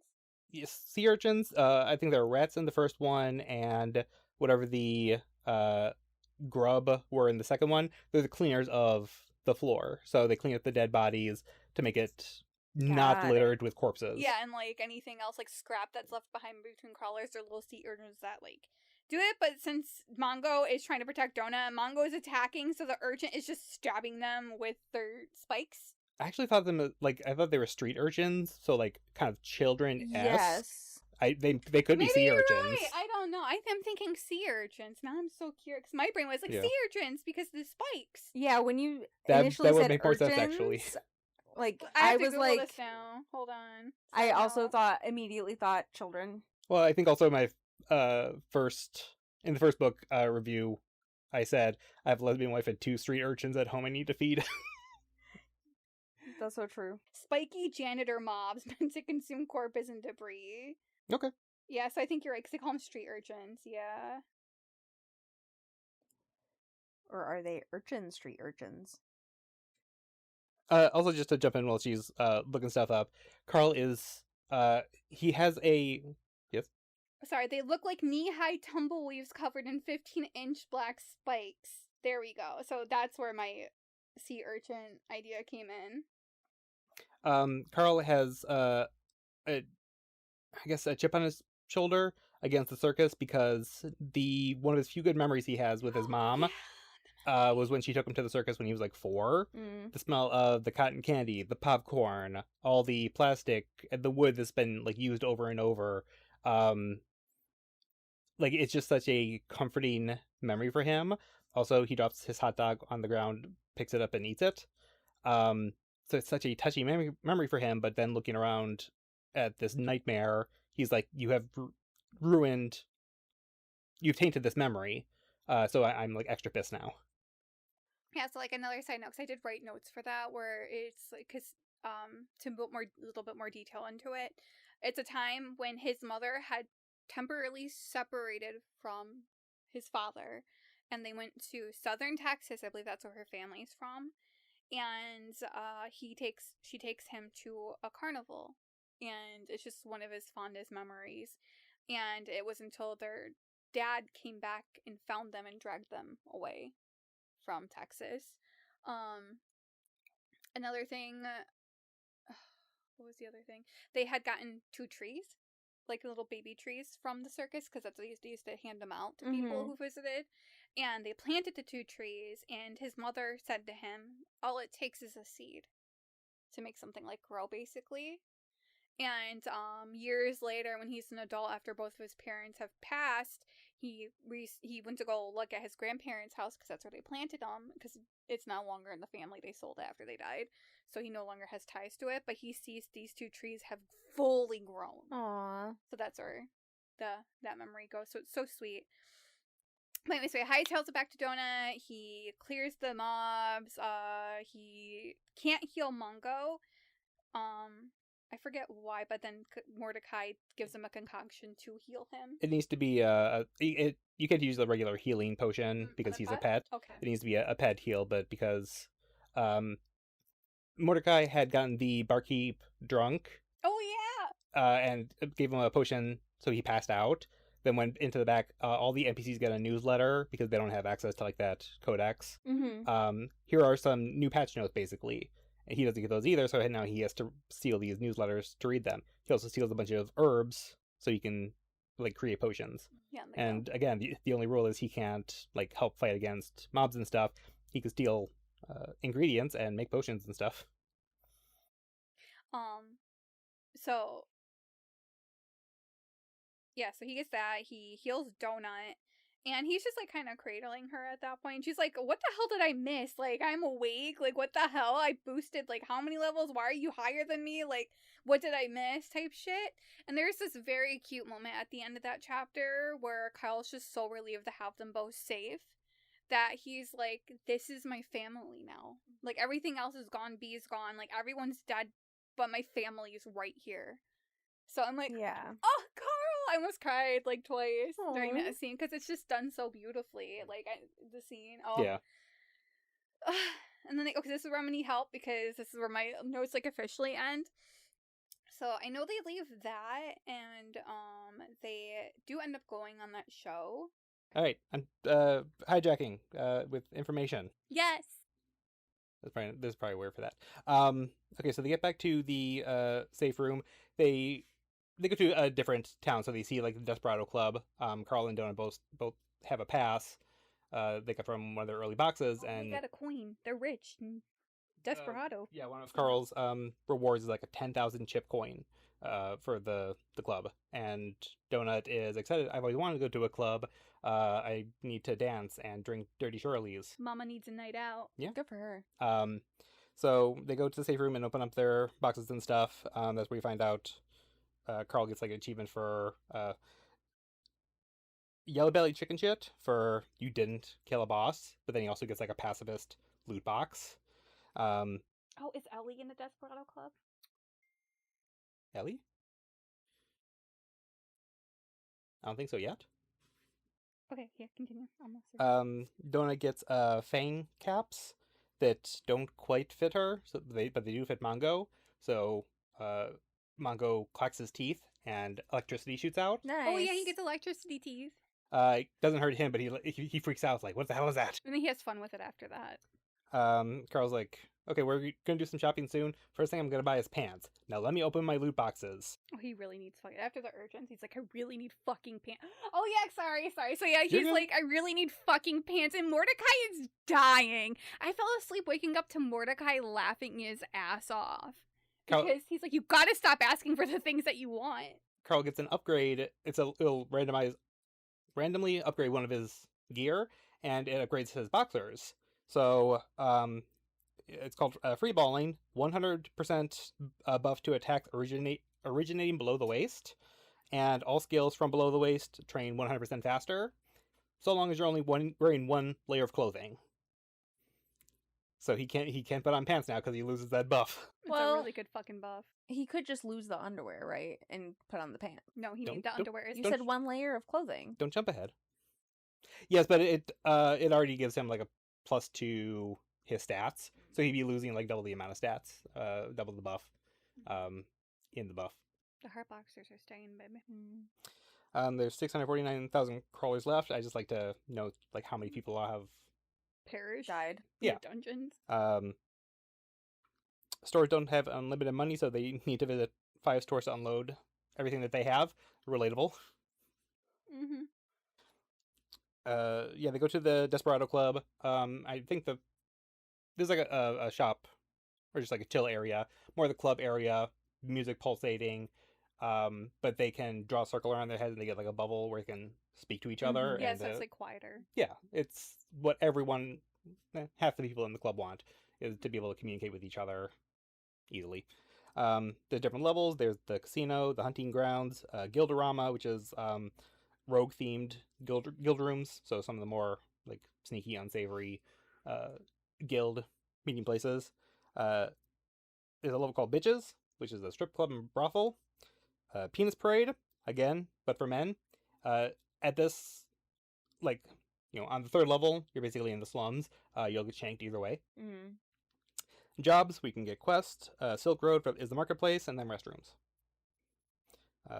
Donna gets drunk. She orders like a Cosmo. Carl gets like a bottle of unlabeled whiskey. Didn't she get a Dirty Shirley? She said she wanted to get a Dirty Shirley. I'm pretty sure she got... Maybe it was. I just looked. I thought it was a Cosmo, and I looked it up. I knew it had vodka, because she's like, I don't like the vodka. I do like cherries, though. Yeah, because she's like, I want what B had, Miss Beatrice. I want... What does that drink, Carl, that she loves? A Dirty Shirley. Okay, She's might like, be. I don't know if that's accurate, though, because, like, I just remember the Dirty Shirley, but that's where I'm like, it's hard because, like, the Desperado Club isn't every book. Yeah. So I'm like, I don't know what I'm mixing, but I know she gets drunk, and I know, because Carl's like, I don't think you should drink, you're a cat. And she's like, cats shouldn't shoot lasers out of their eyes, but here we are. That's so true. Honestly, valid. Yeah, and so She does that thing where, I don't like this drink. Slurp. This is terrible. Slurp. Yep, every So alcoholic drink ever, swear. Carl finally takes it away, and she's talking about... I think one of the recaps comes on, and we see Lucy Amar, who is... she can now shapeshift. She's Lady Skeletor at night. She still got her dogs, and Donut's looking up at the TV going, Rottweilers, and kind of insults them, compares them to Cocker Spaniels, and badmouths them. Mm-hmm. Mordecai brings over Quint, who is half djinn. He's got a lot of alchemy stuff, so Carl trades some of his moonshine, the Rev Up moonshine, which is no longer in production, so now it's even more rare, worth more, for like a starter alchemy kit. Yeah, what else I got? I can't wait for you to get more into... And I did Google that Ellie is in the next one. Okay. So. We did mention earlier, one of the... At the same time they got the cat tree and books, they get a potion that gives them one randomized earth hobby. So, Donna gets Scutelophile, and Carl gets Sesta Punta. Neither of them knows what those do yet. I don't even know what they do. So they do some shopping. They find hobgoblins and boomsticks, which is explosives. Mm-hmm. And it's run by a hobgoblin, which are like uglier than goblins. They also have really good hearing because Donut insults her from far away. And she's like, we have really good hearing. So here's what we got. I hope the prices aren't too ugly for you. She's still able to, Donut's able to like charm her with her charisma. Carl does some trading. I love that when they walk away, though, like, she insults her again, and from far, she's like, still good hearing! It's great. So, I did notice that Pustule is the owner of Hobgobs and Boomsticks. She'll just be talking, and then just random ass fact that has nothing to do with anything. Sarina, also, she's not as crazy, but Carl sees her as crazy. I think she tells a story about, like, her name was originally something else. If she had stayed within her royal family, she would have been, I think it was a Sarina, like, as that would be her title. So then Grimaldi gave her that name, so you're no longer royalty, but you can still be your title. So there are multiple characters where it's like they're not on the, like, they have something loose is like the best way to... Yeah, and different levels of crazy. Yeah, different levels of crazy, but also at the... which we'll get to it, there's another character that really shows, like, the tears and the holes and how quickly they patch this shit together. Yeah, that would make sense. I kind of had the thought of, because they're kind of being reprogrammed over and over, their memories are degrading over time, but also just, if it's very hasty, that would also... It's like mixing memories, almost. Like, it gets really feral towards the end. Nothing to do with the story, but the original movie, The Stepfather, with Terry O'Quinn from, like, Lost and stuff, his character will, like, kind of lead this life as a family man. When he realizes his family isn't perfect, he'll kill them and move on to the next one. But there's a really great line where he responds to his wife with like a really kind of off the wall fact, and she's like, "I don't understand. What'd you say?" And so he kind of looks around his surroundings, like, "Wait, who am I here? Like, which lie am I supposed to be living right now?" That's how I see some of the characters. Mhm. Like they're programming them as best they can, but who am I supposed to be in this moment? It's like, ooh, chilling.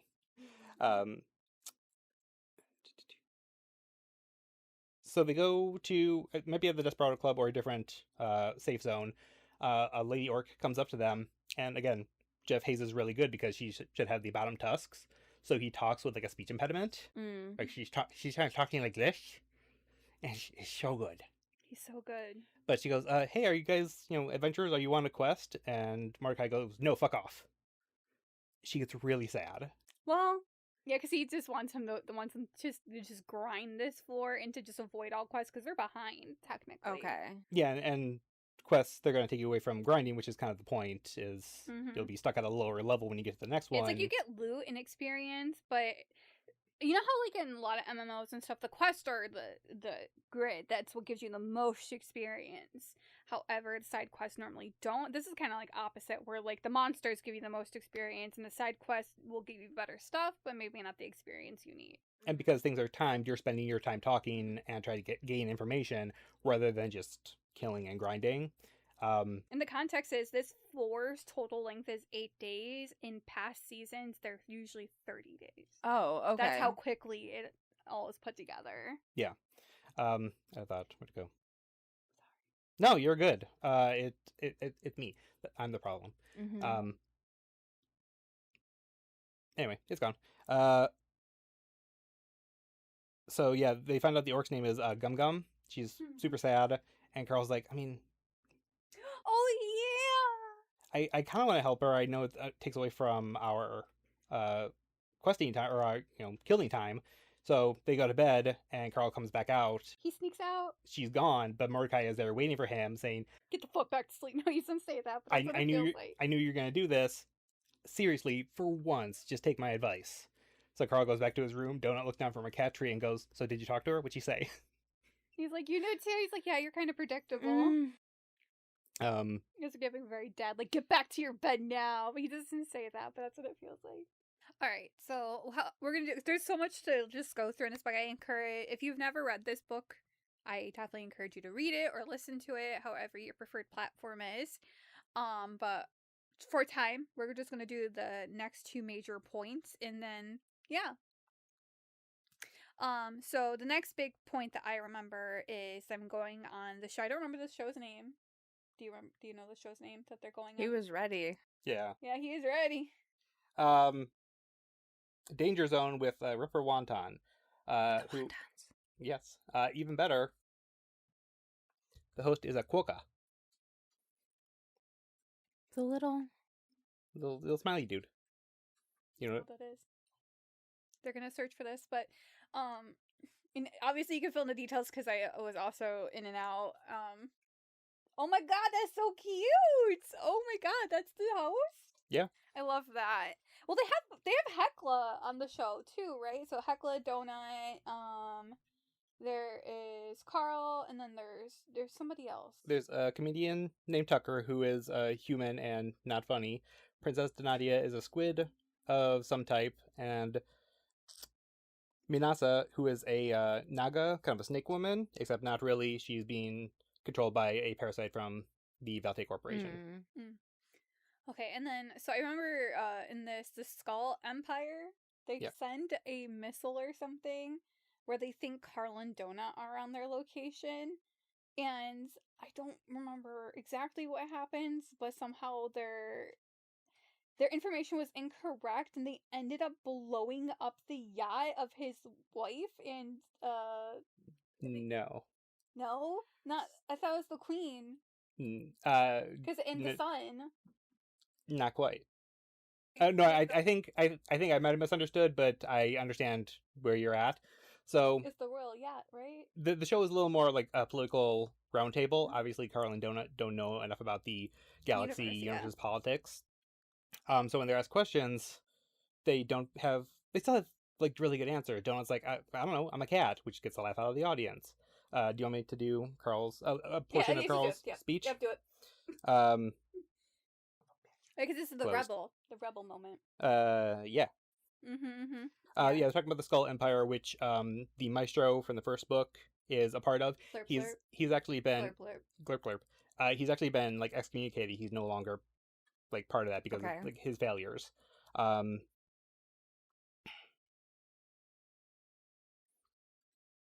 If it used to be okay, but it's not okay anymore, then maybe you should do something. Alright, I should do my Carl voice. If it used to be okay, but it's not okay anymore, then maybe you should do something about it. Don't compare your circumstances with how they were yesterday. Look at how they were years ago. We're supposed to be making this world, the universe, a better place for our children. If it's not better, if you're dealing with cruelty, with neglect, then you should do something about it. So yeah, fuck them. Fuck King Rust and his asshole children. If you're unhappy with your government, then kick them out and set up your own, one that represents your people's best interests. And, yeah, calls the king a pussy. Minutes later, like they're still in, like, both out on the ocean, like, that's where they're hologramming in from. Everything gets kind of rocked. Carl and Donut come back to the show.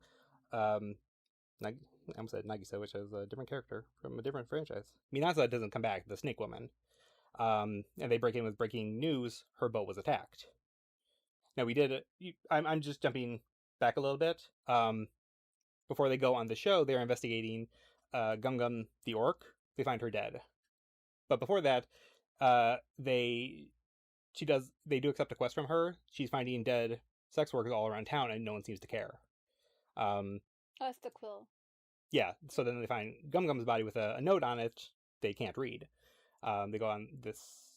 they're getting ready to go on the show, and they decide, hey, we're going to do some grinding. Well, they find a whole bunch of undead creatures and get covered in gore. So when they go to a production trailer, this is super fancy, and they have that machine that like cleans them all in seconds. We find out that Minasa's trailer was attacked. That was supposed to be Carl and Donut's trailer, but she gave up hers that has the fancy shower because they needed it. So someone was trying to attack Carl and Donut, but they killed Minasa instead. Then Prince Stalwart from the Skull Empire, Maestro's brother, puts out a statement saying, by this point, Carl and Donut are dead because they suck. Carl figures out that's pre-recorded because that's not what happened. Eddie probably. Okay. Because also, didn't Maestro get killed too? Valte, in response to their stuff being attacked, did attack another ship. So they allegedly killed Maestro and their mom. So like the queen. There you go. So that's the full thing. So yes. So that was retaliatory. And Carl is wondering if this is some kind of setup. Like, if Carl and Donut get killed, great. Because that information is out there if you know where to look on the internet, the outer net. I don't know.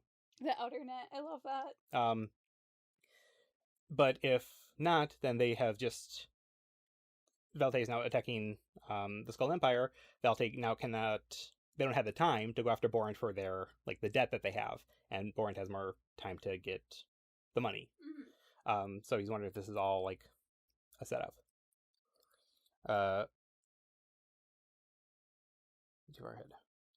Yeah, so then they go back to I think this world. is also where Hecla asks Carl to pick up Katya to help train her, because she's like level 9.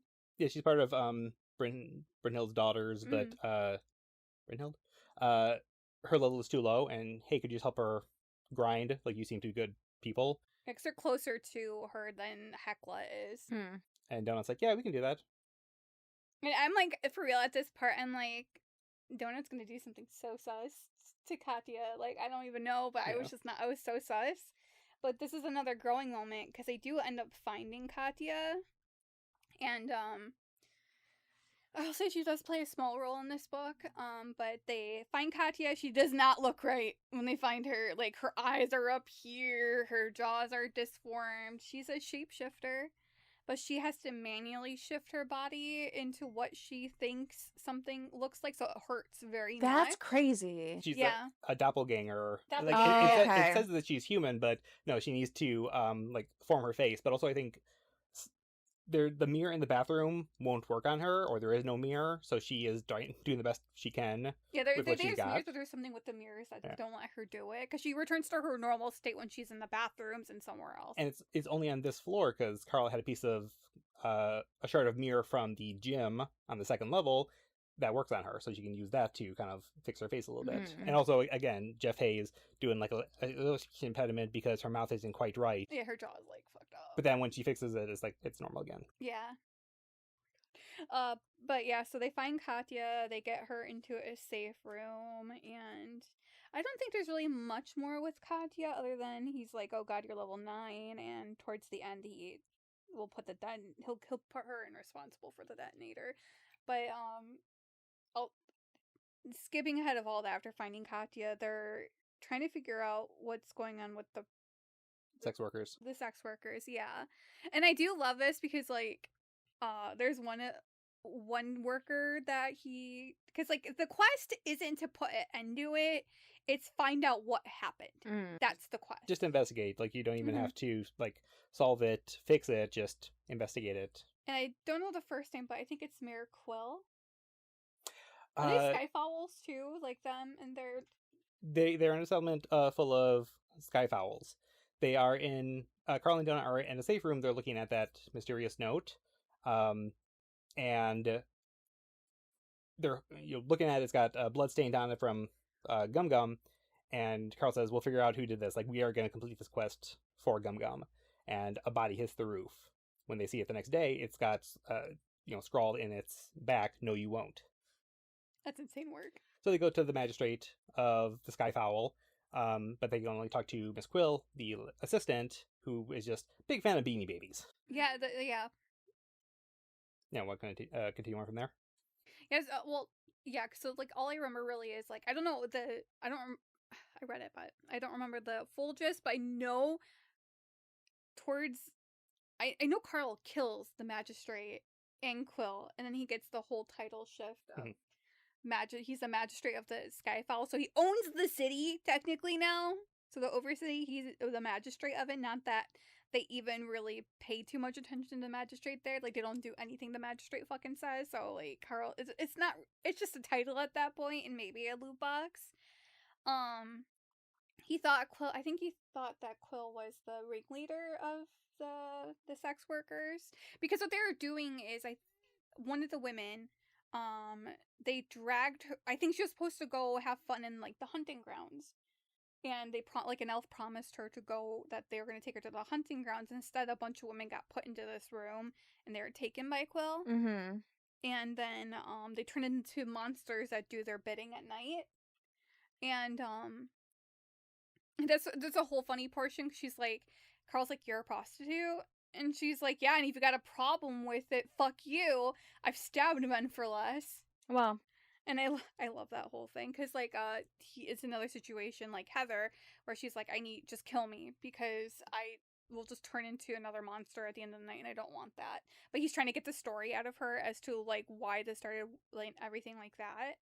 And then he does end up finding, I think it's Quill's husband. Yeah. I forget his name, but Remax. Yeah, Remax. He died. He was necromanced back to the living, and he has this soul crystal, and anytime somebody dies, their soul powers this mana. And that powers all the, like, town guards. Yeah, and it powers everything. So think of where he is. It's like a beacon. Like, there's, like, the top of the tower is like a beacon. So Carl and Donut find him. They're like, "Tell us your story." This is where it gets kind of like, his memories and mind is all mixed up. He's like, "By sunrise, we're all going to be gone. Like, it's going to be all over by sunrise." Like, but then he's backtracking, like, "No, I can't say that. Like, I can't. Like, that's not part of the storyline, or I'm not allowed to say that as he's trying to say it. And he's like, oh, this is what I finally can tell the story, and I can be done, type thing. So it's very like creepy. And now you can fill in gaps here if I can't remember, but there's something with the soul crystal that's about maybe the soul crystal where it's about to like explode in like the general area. And by the way, before they came in, Carl rigged the fucking tower with so much dynamite because they expected this to be a massive boss. And so they give Katya the thing. She's like, don't give me that. And Katya used to be an art teacher, so she's like this gentle, like, were they from Iceland? Yeah. So they're from Iceland. So she's like this little art teacher, like in her 30s. And she's timid. She's like, don't give me that. And he's like, you gotta press it if we don't come back, essentially. If we die, just press it. It's also an insurance, so like they gotta talk to the boss. Maybe he can get out of it. He's if like, he don't knows... blow me up, please don't blow me up. So yeah, the AI announces that there's gonna be a mass explosion in the area, and this is where my memory gets iffy, because I think Carl tries to bring the soul crystal into his inventory to pause the timer, but he does something else. I think it's like a glass case, but him and Donut stay there together, and they're going to die because of this explosion. Like, I think it's an attempt to save everybody else. Yeah, so the soul crystal is going to explode just from, being overpowered, damaged, whatever. Carl can't put it into his inventory, but one of the other scenes that we kind of jumped over was they found a super rare Beanie Baby inside a glass case. Yes. When they exploded the room, it's like the only thing that survived. So they realized this glass case is overpowered, it's magical. So they take the Beanie Baby out, stuffs it in his inventory, and he's able to put the soul crystal into the glass case. Then he can't put that in his inventory. The AI says, like, nice try, trying to get around it, but we thought of that. So yeah, they're accepting the end, and you want to say... So they have, like, this cute little moment together, because, like, they're both about to... He's like, I'm sorry, I should have told you my plan before I got you dragged into this. And she's like, Carl, once you have a plan, there's no stopping you. And we're, like, kind of in this together. And they have, like... You find out almost that Carl's crawlers can become NPCs. Okay. The remix was a crawler. He called himself a tenor, which you, like, audibly you think is, like, musical. But no, he got to level 10. Yeah. So he was a crawler that became an NPC. And Donut's like, Carl, I don't want to be an NPC. And then she's like, and just so you know, like, I'm not, like, crazy. Like, I know Miss Beatrice is, I know she's dead. Because he gets really concerned that she's holding on to hope. Because they gift her a picture of Beatrice at one point, and he's really worried about her, like, mental state with that. But he's like, I know. When they're on the talk show, someone asks, if Bea is still alive, are you going to leave Carl to go back to her? And Donut says, oh no, we're going to, like, just fight as a team. We're going to be a family again. But she says, like, I know she's gone, but... Yeah. Yeah, the bomb is going to explode, a certain radius. So 80 crawlers in that vicinity are going to die. The exact moment that the timer goes off, Carl puts it in his inventory. And it stops the explosion. But he takes it out, it's all over. Like, it will explode. So yeah, they kind of beat the system. And AI says, everyone say thank you, Carl. But not really, because now we got something else for you. Explosion number 2. Remix is going to explode, but that is the first one was a physical explosion. This one's a magic explosion. So they need to get out of the blast zone, but it comes in 4 waves. Each has a different outcome. Like, one of them the magical... first one takes the magical properties away. Yeah. And so I don't know what the other ones do. I just know that eventually, like, they're running away from it, and they're literally stripping because their magical items are hurting them. They have the ability to hurt them now. The second phase is offensive weapons will attack the player. The third one is defensive will attack the player. So, and then they don't know what the fourth one will do. So yeah, Carl's running around with his dangly bits dangling. Yeah, he strips off. Donut doesn't want to take off her tiara, but he's like, you literally have to. So I don't think I mentioned it. It's a fleeting item, so if she takes it off, she's still in line for that blood salt in it, but another crawler Oh. has the chance to pick it up and also be added to that. Oh, got it. Okay. Note that for later. But she tries to take it off. It disintegrates in her paws because I think that's the fourth burst is it'll destroy anything still equipped. Like, it can be in your inventory and you're totally fine, but if it's still on your person at this point, it disintegrates and it's gone forever. Oh. So she's still on the hook, but it can't be, like, transferred. Ugh. Yeah, and then so yeah, they're running. They get in. They do get down below into the next floor, and so Carl's just naked, and you can feel because I know they go on another talk show or something after. Once And they reach the next floor, they're going on Adept. Yeah, I didn't re-listen to that. So, but I know he makes a loincloth out of toilet paper, and because what? Oh, this is where Mongo is appalled comes in because she's seeing his dick. In... No, that was when they first met Serena. Oh, really? He has an erection, Mordecai.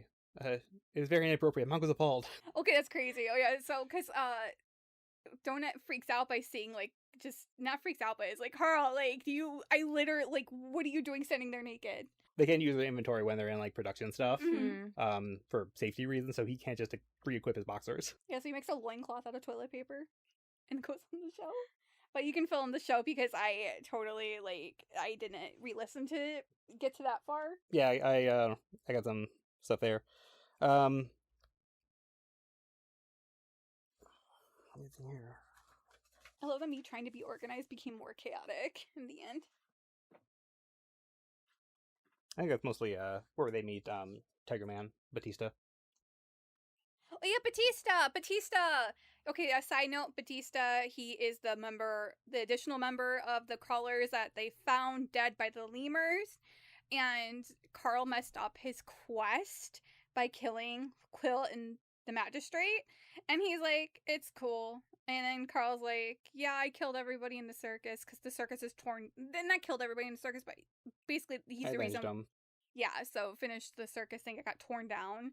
And then he's just like, we'll call this even, basically. Well, he says, I owe you. So now he has a favor from both. Well, it might be from Batista and Hecla, although Batista is the one that told him about the stairway that they end up using. So he may still have a favor.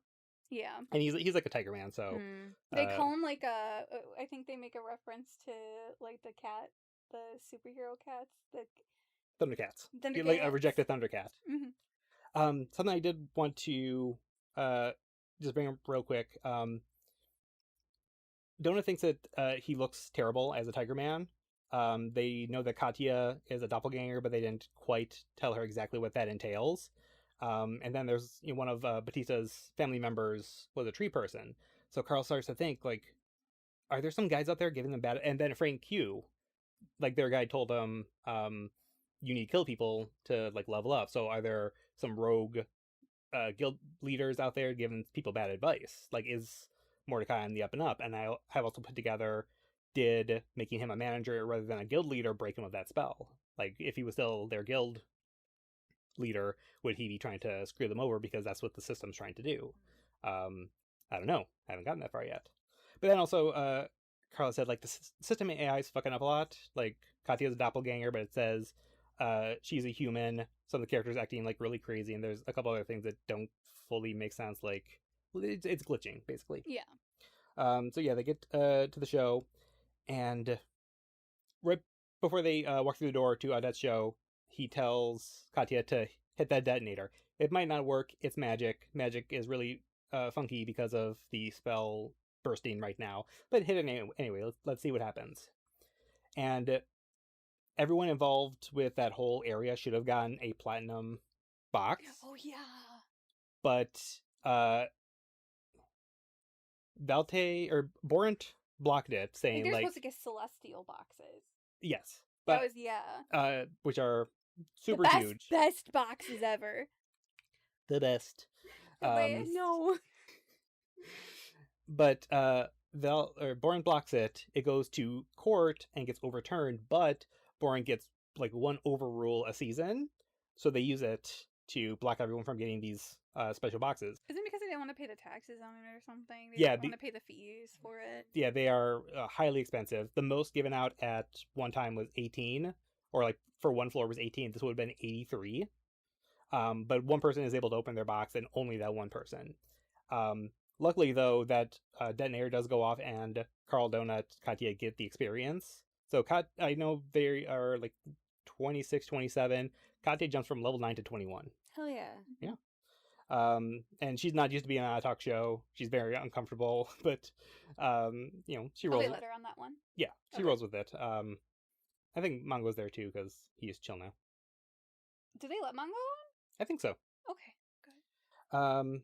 So yeah, Carl laughs because he's saying like we're screwed no matter what we do, and it's just obvious that Borant is not.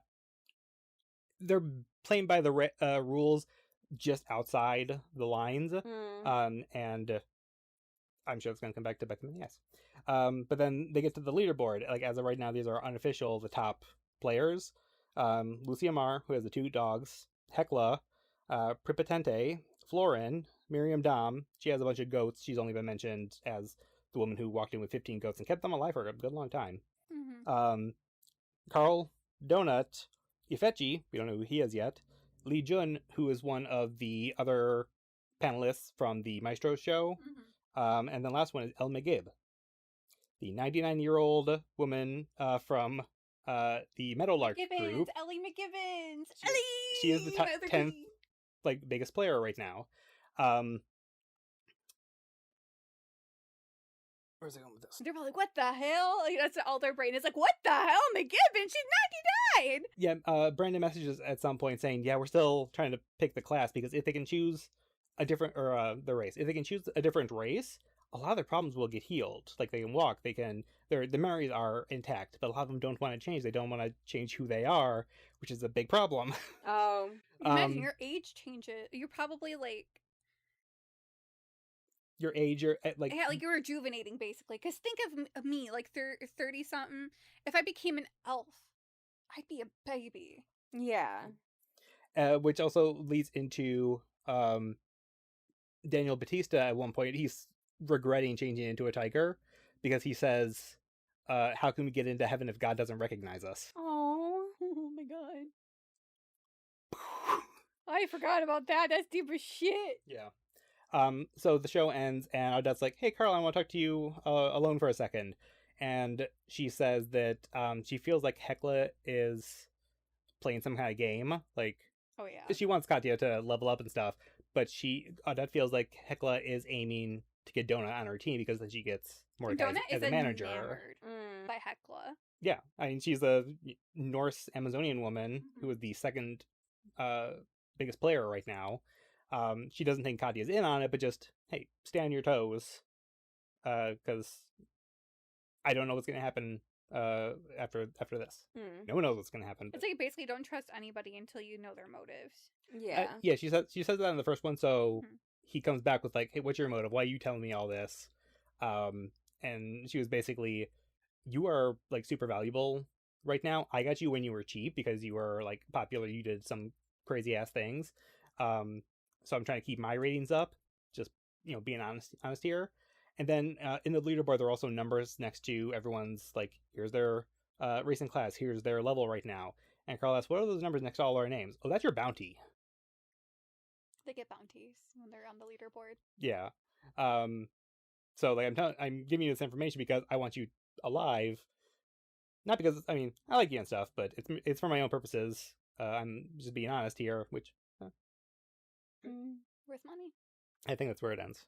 Yep. Nice. Thanks, Nick. Yeah. I appreciate you. I was like, it's going to be so fresh for him, too, if you read this all the way through. I read it twice in 1 week because I'm like, oh, shit, we just recorded the last one last Saturday. And I'm like, I have 7 days to read the second one, so I was able to get through it yeah, I was reading twice. Re-listening to it in normal speed, which is why the first half was more detailed, because I was listening to it at, like, normal speed, but then I'm like, I'm not even halfway done, I have to double speed this.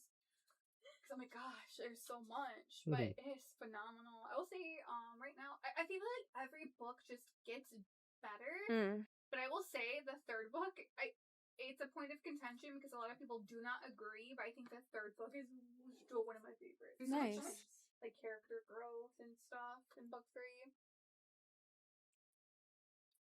Yeah, because, like, I can't speak to that. Well, yeah, I was also seeing if I had anything else to add, because I talked about, like, the glitches and The AI still loves him, and I legitimately think the AI is just in like a toxic relationship. I'm not even kidding. I'm like fully convinced the AI is really into Carl. I think it's just a fetish thing, but you know, could go either way. That's what I mean. Like, still, just like really, like the person you should not be Obsessed. dating. Toxic relationship, absolutely.